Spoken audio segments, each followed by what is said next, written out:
Good morning, everyone, and welcome to day 4 of the Conservation Careers Fair Zambia. We're so excited to have you. This has been an amazing week of amazing speakers, and we hope you've had the chance to catch up. If you haven't, please go to our Facebook page and to videos and catch up on the other videos that you haven't been able to see. But for right now, we have the man of the hour, Mr. Adams Cassinga, who works for an organization called Conserve Congo. In fact, it's an organization that he founded himself. So we're really excited to hear about Adams, the work that he does in the DRC, and to learn more about the different conservation challenges that they have. So over to you, Adams. Good day, everyone. I am glad to be here, and I'm glad to be sharing my story with you. And I hope this story is going to inspire you, encourage you, and make a positive impact in your work as well as your personal lives. My name is Adams Cassinga. I am from the Democratic Republic of the Congo. I am a wildlife activist. I am also an honorary park ranger, but also I am a wildlife criminal investigator. I work for a nonprofit called Conserve Congo, and we are based in Kinshasa, Democratic Republic of the Congo. So I am very glad because I'm talking to you from my hometown, which is Bukavu. I was born here about 38 years ago. I grew up here. I went to primary school right here. At the time, it used to be a small town, but today it has grown so much. It's about 3 million people now living here. So in my childhood, I went to a Catholic primary school. And at the time, corporal punishment was just abolished. So they had another different way of punishing us in school. And one of those was if you spoke in any other language, which wasn't French and English, they would punish you as a girl by shaving off your head. And if you were a boy, they would make you wear a chimpanzee skull. At the time, I didn't know it was a chimpanzee, but yes, it was a chimpanzee skull.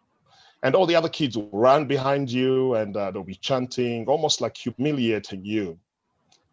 But the first time I wore the skull around my neck, I kind of established a link between myself and the soul of that animal. And instead of me being ashamed of wearing it around my neck, I felt so proud and I'll wear it again and again, making mistakes on purpose. So I did not know what kind of an animal it was until someday I went to Luiro, which is a big sanctuary about 40 kilometers away from the city now, and which has become a sanctuary for primates. And at the time, I was still very young. I saw a chimpanzee for the first time because before that, all that I could know is that chimpanzee, monkeys, primates were just food. And if you walked in the market, you'd see them prepared, ready to be eaten as food. So this kind of encouraged me, and I took an interest in zoology and other natural sciences. And I started telling my father, you can see myself with my father over there. I must have been like 9 or 10 at the time. And my father, because we grew up under a very fierce dictatorship about Mobutu Sese Seko, who was a president at the time, being part of the military was one of the best jobs you could have. So my father always encouraged me to do the army, probably becoming an Air Force pilot.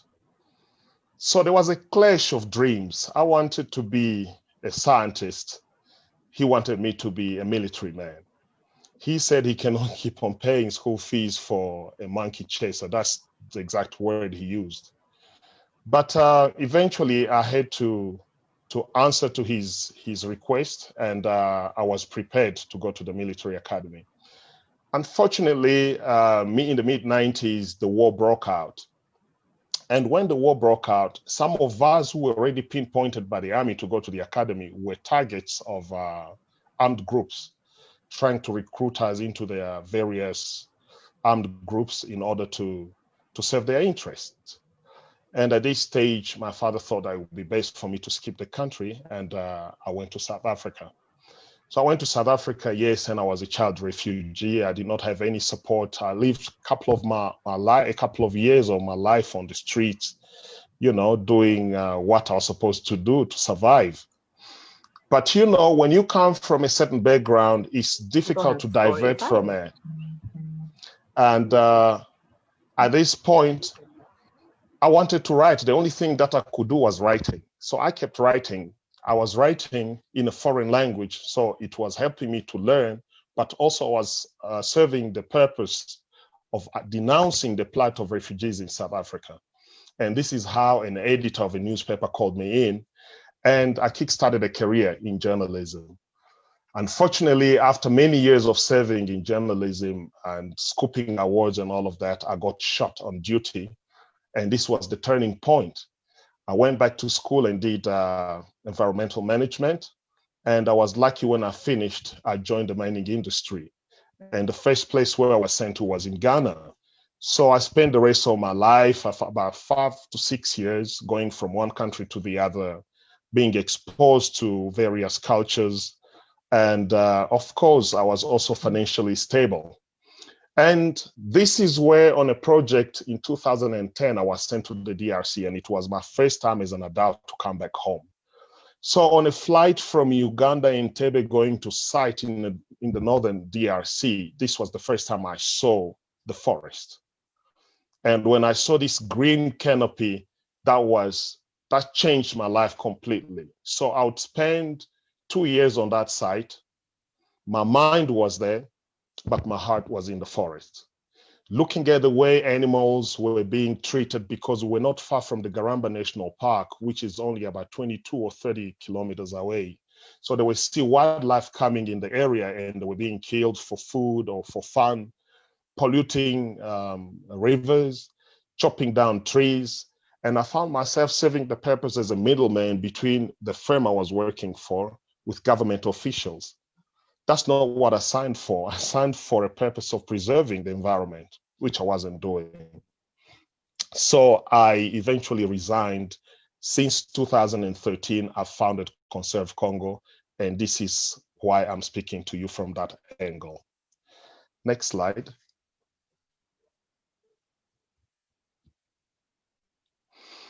So I'll talk to you about wildlife trafficking in general, but I'll be specific about the DRC as a country where I am, where I work, and the kind of dilemma that we are going through. So currently, wildlife trafficking is the fourth most lucrative crime in the world. That means that if you graduate from the University of Wildlife Trafficking, you can either become a big-time drug lord, you can become an arms dealer, or you can become a human trafficker. Those are horrible crimes. And that does not mean that because wildlife trafficking is only about wildlife, it does not end there. Wildlife trafficking has got a possibility of destabilizing nations, because you have got people who violate international laws by crossing borders illegally, by shipping contraband across the globe, by also kidnapping sometimes some people and force them to go and hunt for these animals forcefully. So it creates a kind of a chaos in the neighboring areas of national parks, which forces people to move from their areas and they go to town. And this is where it creates prostitution, it creates homelessness. And that's just to show you how vast and complex the problem is. So in our case here in the DRC, as you may have heard, in the last 10 years, we have lost close to 1,000 park rangers at the hands of poachers in their line of duty.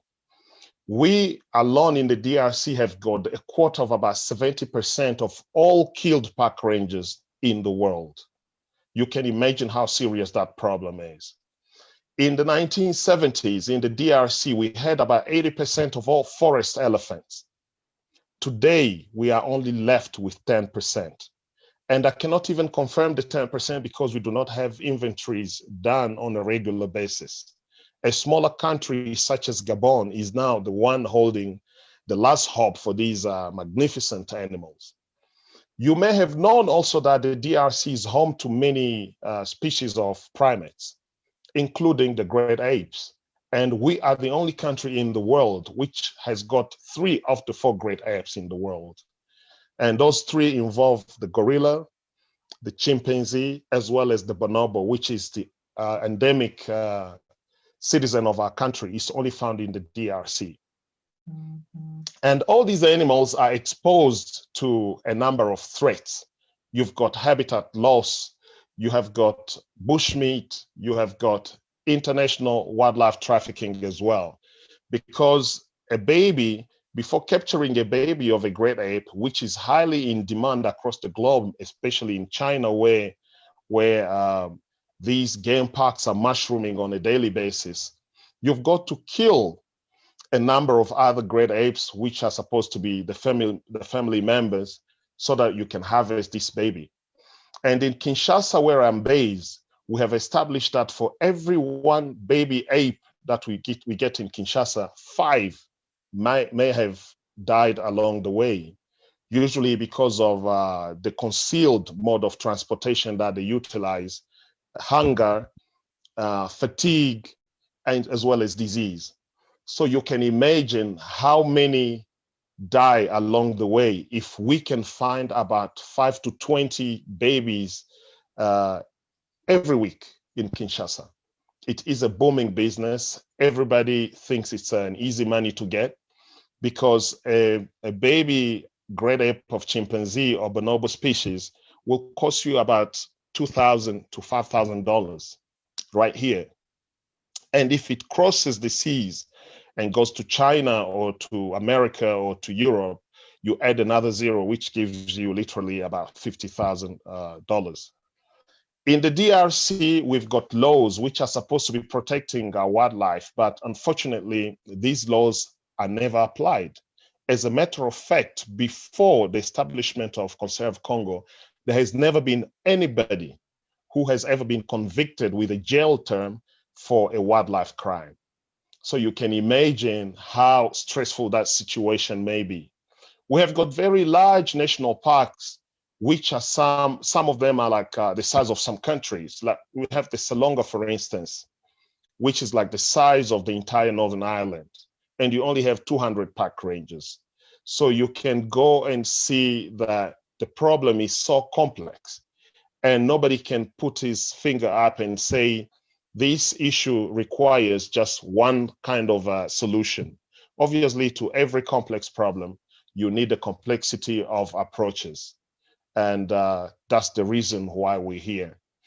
On a daily basis, we see these crimes. The law is there, but the law is not enforced. And that's why a small nonprofit organization such as Conserve Congo has taken matters into its hands to create a change. Next slide, please.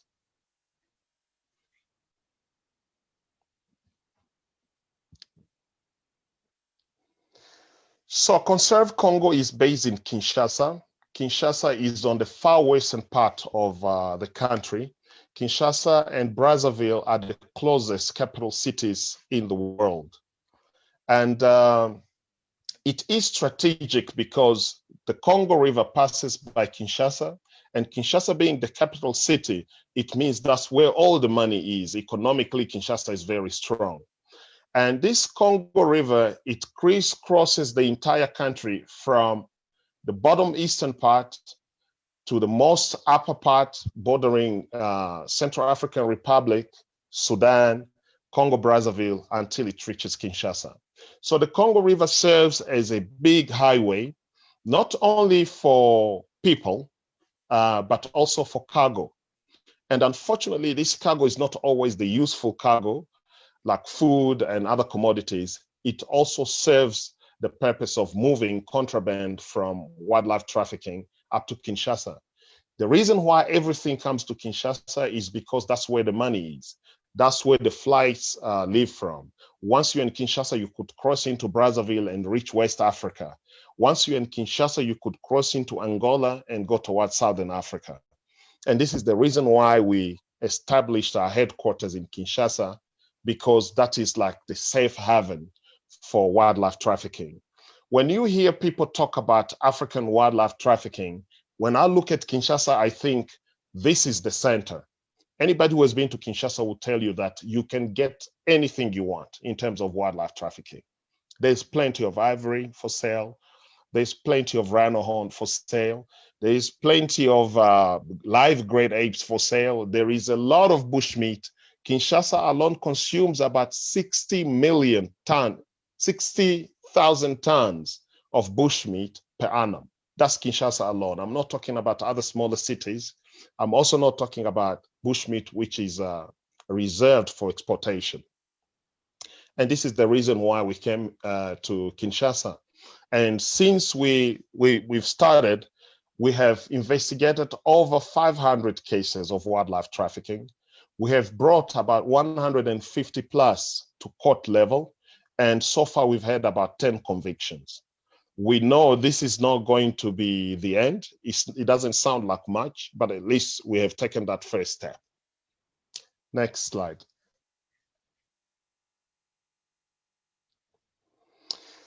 Yeah, you may wonder why I do what I do. Well, first of all, I do what I do because I love nature. I love to protect nature. I do what I do for passion. And the passion is not just for wildlife, but the passion is also for humanity. You must understand that we've got the second largest forest in the world after the Amazon. Not many people know that, but that's the truth. So the Congo Basin is like the second lung of humanity if the Amazon is the first lung. And once we preserve these species of wildlife in this forest, we ensure that the forest regenerates, because without these animals, the forest is going to degrade. Like one of my mentors, Dr. Jan Redmond, says, these are the gardeners of the forest. And without these animals, this forest is worthless. And should this forest degrade, it means there will be no emission of oxygen. And as you may know, oxygen knows no borders, it knows no creed or color. So that will affect humanity in a very huge and negative way, because we depend on oxygen to breathe. And those are some of the reasons why I do. Of course, there's also that patriotic spirit which animates me and which sends me to resign from where I'm supposed to be making money and become a monkey chaser, like my father said. I'm a proud monkey chaser. I do what I do, not for gain, not for anything else, but the love for Mother Nature, for the love for humanity, and most importantly, for the love for my country. Next slide.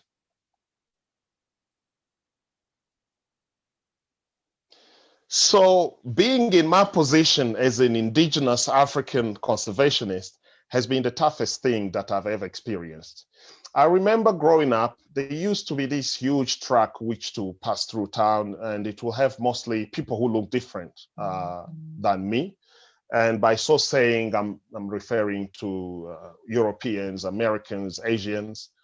And I used to ask myself, why do these people come to our country? Where do they go to? To do what? And after a little bit of research, I found out that they were going to the Kahuzi National Park, which is only 40 kilometers away from here. And they were going there to see the gorillas. My parents, my great-parents were born about 2 kilometers away from the gorillas. None of them has ever seen a gorilla in its natural habitat. And that's because of stereotypes of saying that those monkeys are only for foreigners, because foreigners are rich, because foreigners have got knowledge, because foreigners are better off, and therefore it wasn't for us as Africans, as Congolese people, to enjoy our natural heritage. And to date, I see coming to town, and I can guarantee you 90% of my people in this city, 40 kilometers away, have never seen a gorilla. To be able to see the gorillas is about, I think it used to be, in my days, it used to be about $750 a person.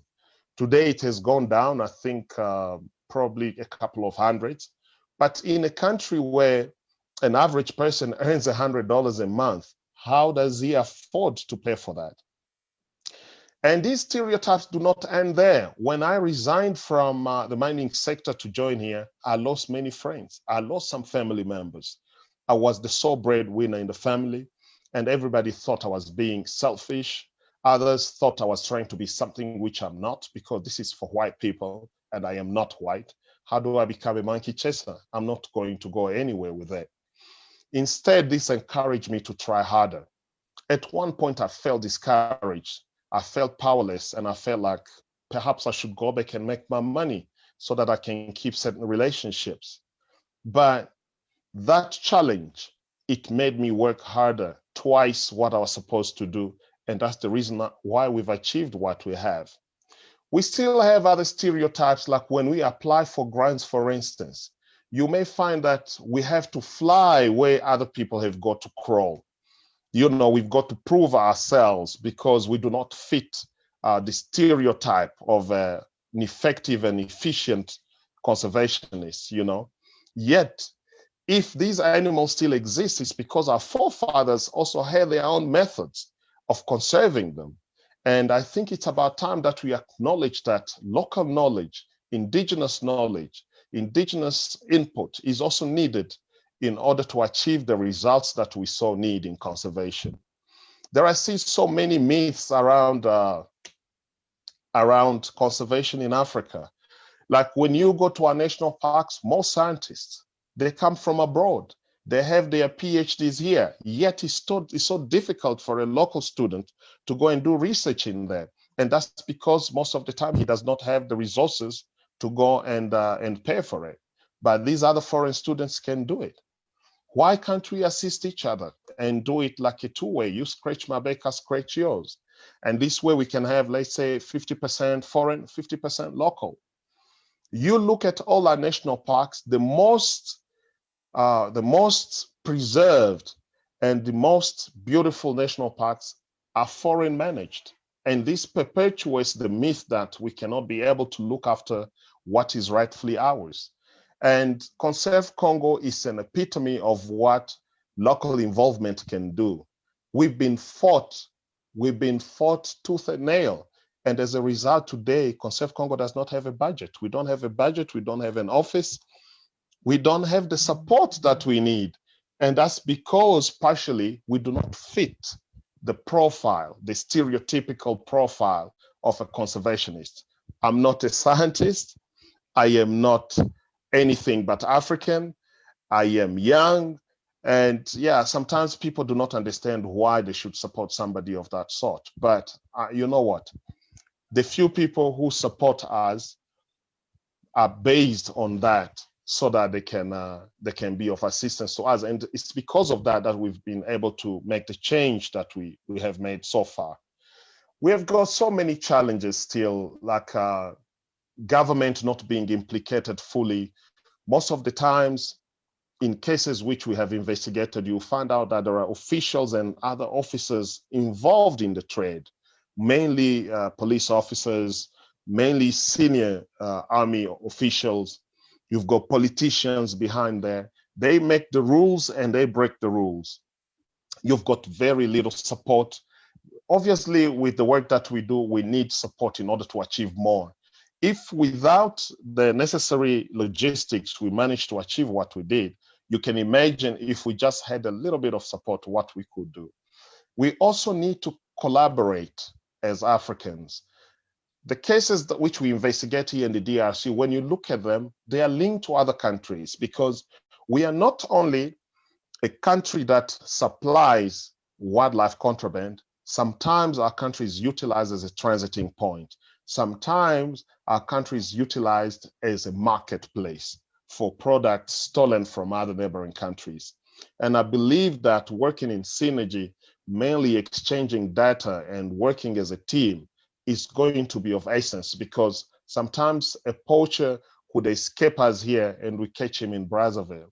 Recently, there was a case of 32 primates which were shipped from the DRC en route to South Africa, and they were intercepted in Zimbabwe.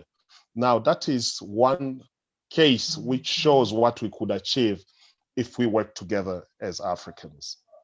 Next slide, please.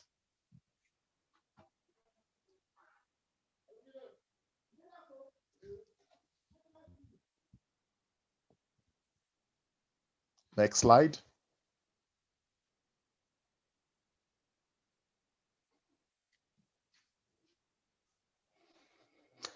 Just talking about the challenges that we we face. I am also going to tell you about our security.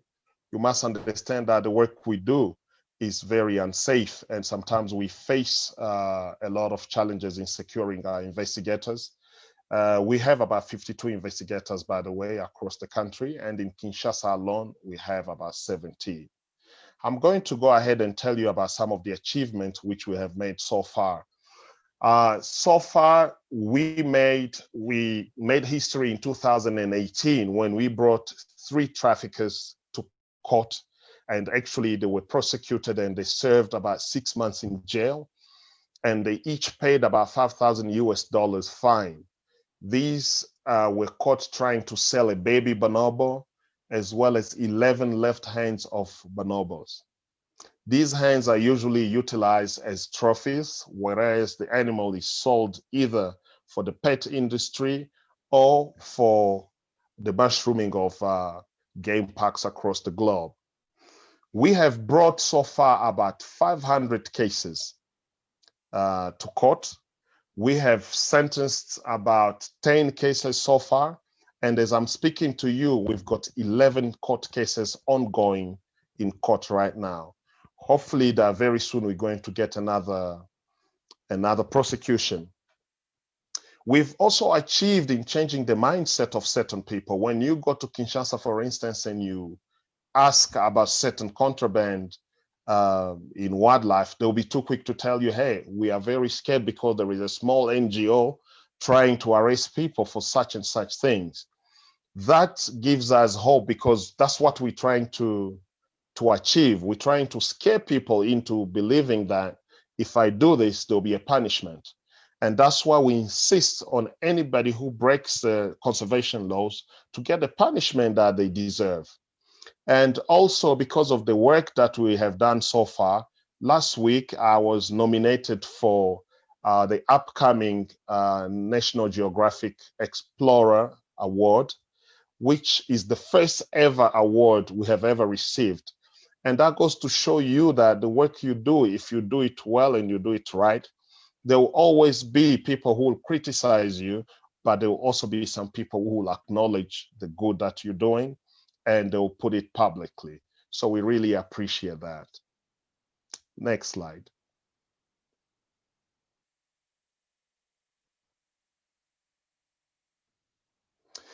So the wish that we have for the future is that very soon wildlife trafficking is going to be a thing of the past.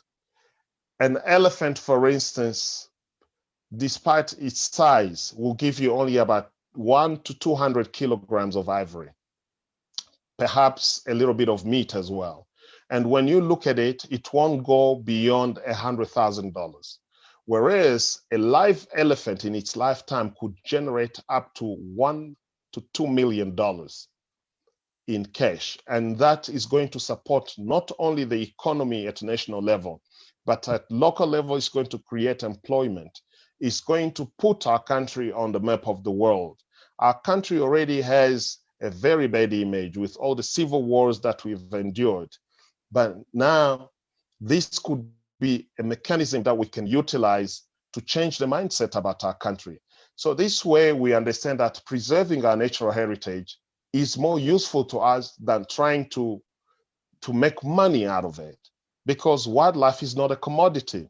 Wildlife is a heritage which we got from our forefathers and which we have the responsibility to pass on to our children. And my wish is to see that wildlife trafficking will end very soon and that everybody can benefit in a legitimate way. So far, we are having a project of opening up a sanctuary, but this sanctuary is not going to be for great apes or for a special species of wildlife. It's going to be for the tailed monkeys. In our country, we've got laws, and these laws, unfortunately, expose many animals, even though it protects some, but it exposes others. Like every tailed monkey is not protected in the country, and nobody could go to jail for that. And at the rate where they are murdering them, I fear that in the future, when we'll shout victory by preserving the gorillas and the chimpanzees, these little ones paying the price will disappear. And if they disappear, where else are we going to rely in order to get them back? If not having as many sanctuaries as we can, where we can try and preserve them, even if it's just a few of them in numbers. So that is how I'm looking at the future. I'm looking at the future where our natural heritage can work for us instead of working against us. If you look at the mining industry in the DRC, all the wars that we've had have been linked to it.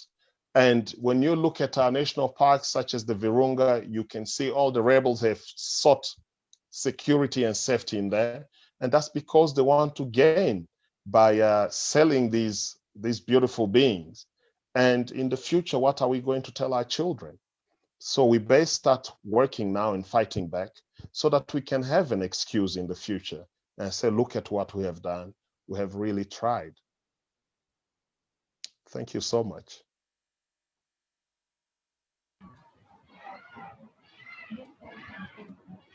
Thank you so much, Adams. I am overwhelmed truly by your story, by where you started, by the things that you've been through, and the amazing work that you're doing right now. Firstly, congratulations on your nomination by National Geographic. I can see that means a lot to you, but I think what should mean even more to you is just knowing that you've made an impact on this continent and all of the people who've heard your talk today and who will hear your talk. It's very, very inspiring. As you mentioned, not coming from a conservation background or from a science background, and leaving behind a lucrative industry to conserve Africa's wildlife. We are so, so grateful. I have a few questions for you, and I hope we can make our way through them. Please go ahead. The first one is, I'm sure one of the biggest challenges you have is what to conserve. You know, like as you mentioned, Congo has so many conservation challenges. So do you have any specific species or groups or areas in the country that you consider priority areas? Yes, I think at this stage, the forested areas are going to be more priority, because this is like the heart of our natural heritage. This is where you find all the other animals which you cannot find anywhere else.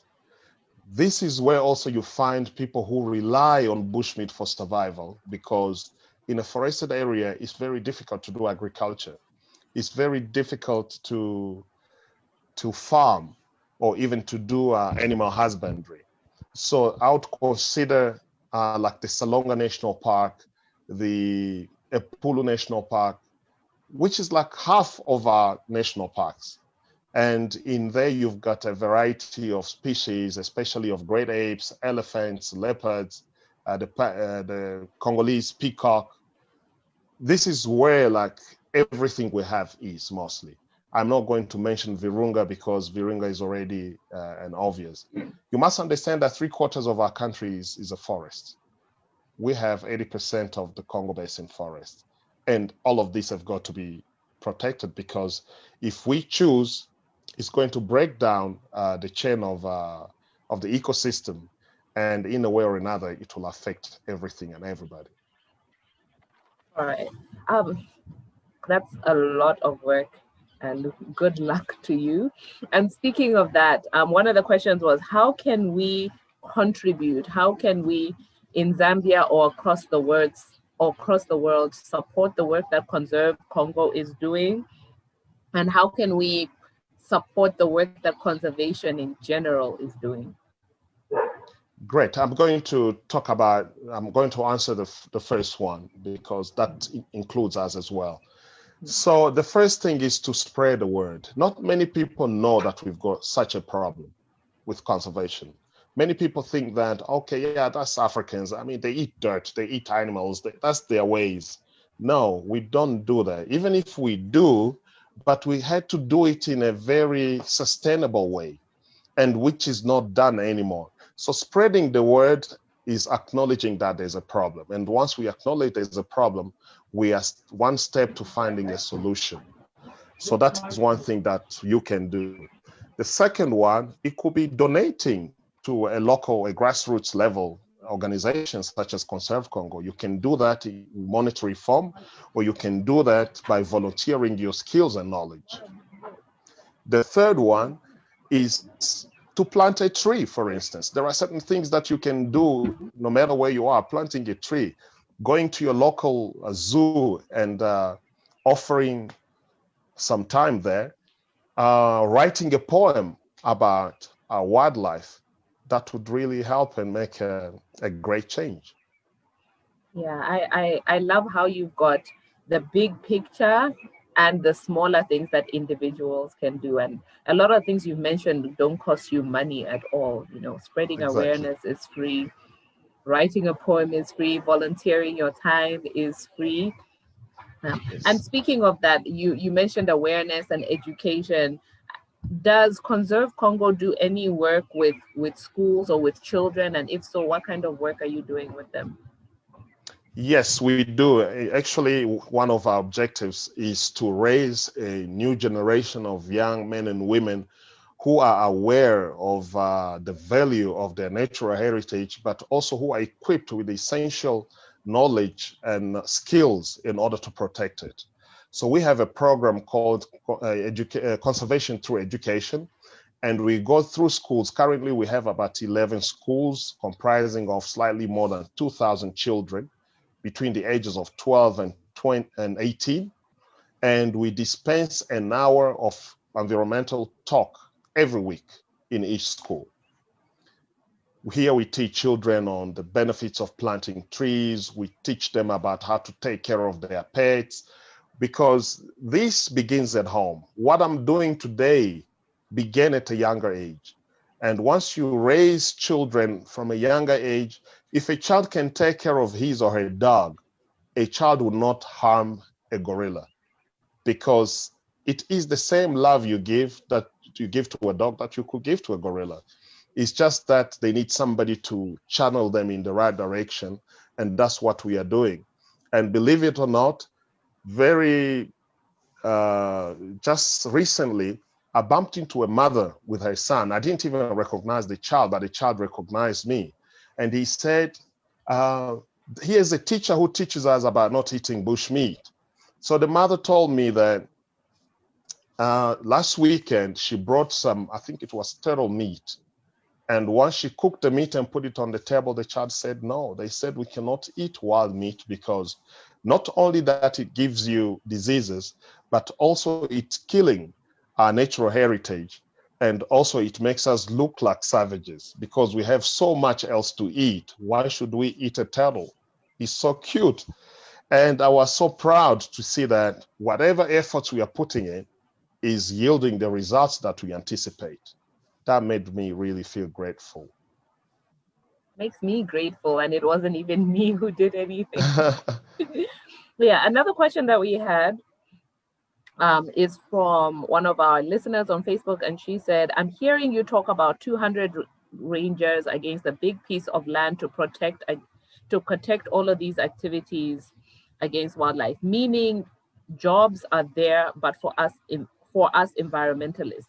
But it's sad to see most people studying still unemployed. What could be the problem? Why aren't programs made for us to be trained and go into the field or apply what was learned? I know that's a very big one, but basically I think what she's saying is there's obviously a big need in the field for more manpower, and you've got a lot of young people who are unemployed. How do Yes. we get those unemployed people into the field, or what are some of the challenges to making that happen? The biggest challenge is that conservation is not a priority for most African governments.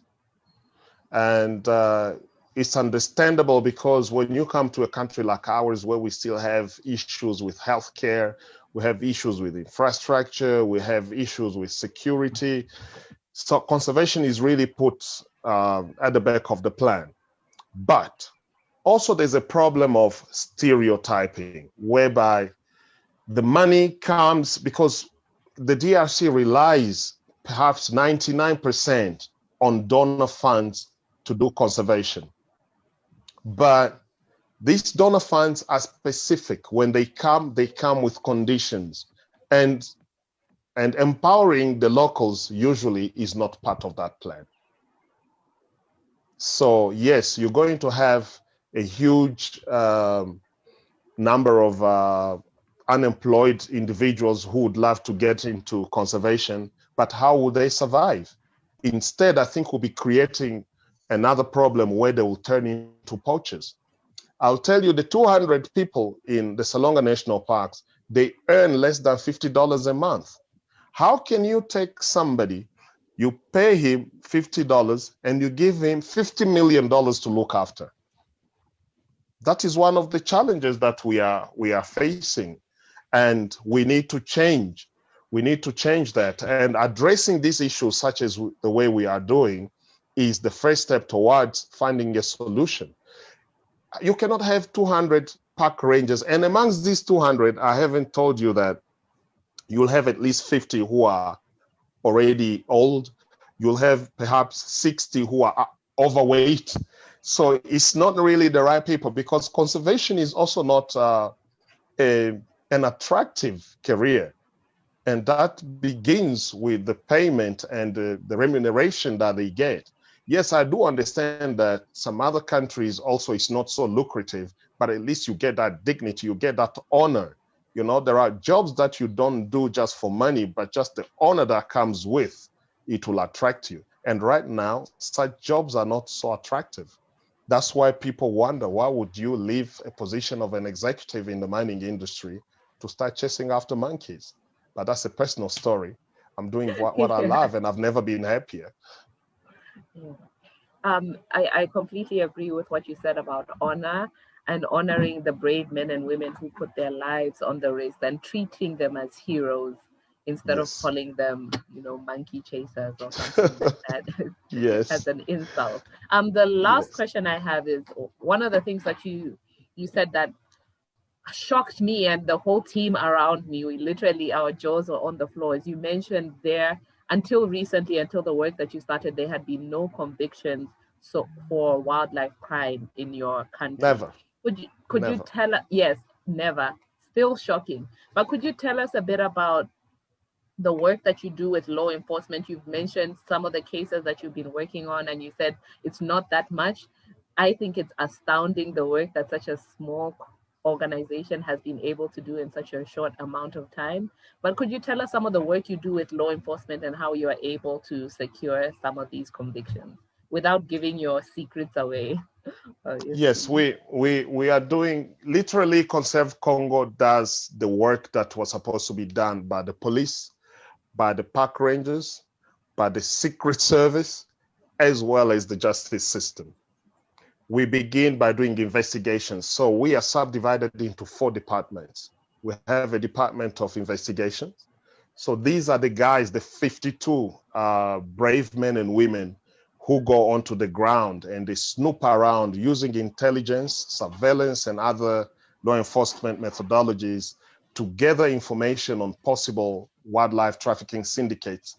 They work down, and once they gather enough information, either on an individual or on a group of people, they pass it on to a department which is called Operation Department. The Operational Department is what does now the arrests. So we will set up a trap, because in our country, to prove a wildlife crime in court is very difficult. So we've got to organize a flagrant. So the culprit has got to be caught exactly the hand inside the sack. And it's very difficult. It requires a lot of patience. It requires a lot of thinking. It requires a lot of resilience. It requires a lot of courage, most importantly. And it also requires a lot of resources, because people change identities, people go to dangerous places, people put their lives at stake. But eventually, once there is an arrest, and we do not do this on our own because Conserve Congo does not have a mandate to arrest. We are just a non-profit organization.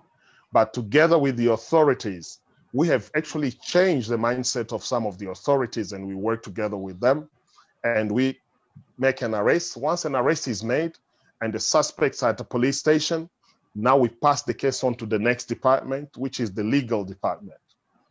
The legal department takes care of the follow-up, because there's a lot of corruption. And as you may have known, without corruption, there's almost no wildlife trafficking.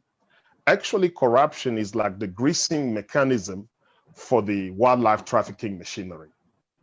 There's so much money exchanging hands. And if you don't take care, within a day or two, the guy could be released. So these are people who have got some legal background and who help us in making sure that the right procedure is being undertaken. And of course, we have also the Department of Media, and this is the people, it's strategic. I know you may think that it's just people who want to talk, but we utilize media to our advantage. For instance, we could utilize media to call out on some authorities. We could utilize media to publicize a case so that we stop corruption from happening, and so on and so forth. Like you said, I shouldn't go deep too much into details, but that's what we do. And you may think it's just an easy job, but it's really rev-making. It's nerve-wracking. And most of the time we are stressed. There are places we cannot go to. I don't go to church. I don't go to the market. I don't go to the public. And that goes to the other 52 members of the team. There's nothing remotely easy about what you're saying and the work that you do. I just want to again commend you and thank you for the work that you do. I know, like you said, it's nerve-wracking and you have to make a lot of sacrifices, both professionally and personally. Yes.